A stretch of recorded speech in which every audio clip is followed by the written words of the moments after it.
Steph. Hi, I'm Katie. And this is the Casa Book Club, and we're super excited that our very first read is Whiteout by Adriana Anders. Today we're discussing chapters 1 through 17. So that's like 130 pages, and oh my god, the number one thing I want to talk about is the tension. Did you also feel like you were in Jurassic Park part of the novel? Yes, exactly, yes. Like, the part where she's like overhearing the bad guys talk about what they're gonna do, and she's like scared, and oh my god, I just had to like keep going. Yeah, like I could not stop. The 129 pages just like flew by. It was really hard to stop right there because I know next week we're gonna talk about the next several chapters, so it's so good. It's like edge of your seat. Yes, and when they start packing up and she's like, oh, I need to go back and get my knives. And she's like, it's my house on fire item.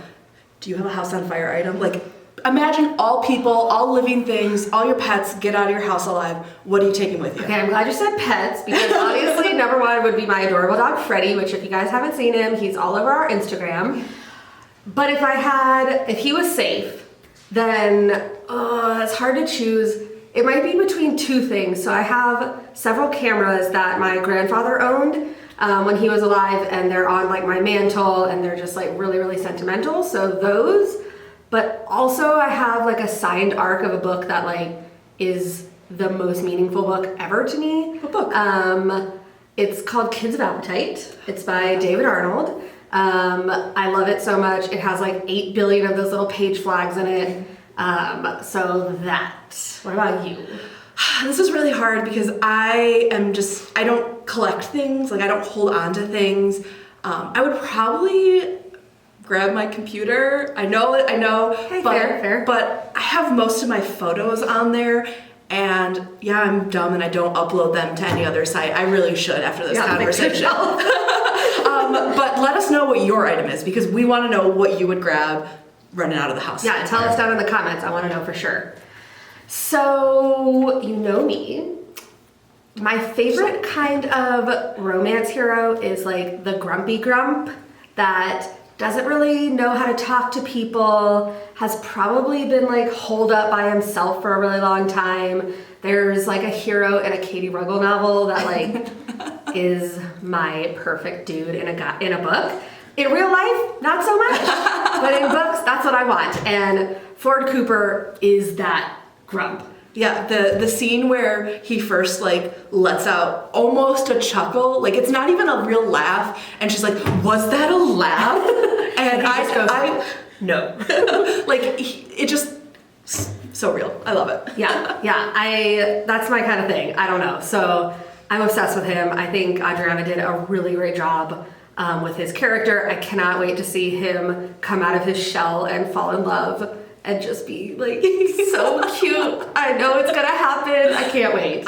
Yes, and to go off of the being cute, the final scene we leave ourselves on this week is a joining of the sleeping bags. And forced proximity can be done so many different ways, and we've seen, there's only one bed so many times. Well, I mean, they each have their own sleeping bags to start, but you gotta stay warm in Antarctica. Do you want to read that little section you love? I have read this out loud multiple times at this point, but she keeps telling everyone in our department. We've convinced several other people to join our book club because of her reading this part. So this part, if you remember, she is having a nightmare, and he kind of gently wakes her up and is like, it's okay. And she makes a noise, and he's like, yeah, like, is there something else before we go back to bed? And she goes, would you put never mind. And she starts getting like flustered, and so then they start having a conversation, of course, and she says,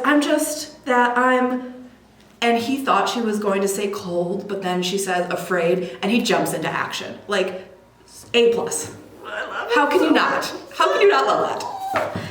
So, tell us what you thought about the first portion of the book that we read. Down in the comments, we'll be there on Instagram and Facebook and Twitter talking about all of our thoughts. Everyone who comments, we've got some really awesome whiteout bookmarks, and we can send these internationally. So if you're interested, just make sure that you comment below. And next Friday, we'll be discussing the next portion of the book, which is chapters 18 through 38. 38, yes. So we're really, really excited, and we hope that you're loving whiteout, and we can't wait to see what you think.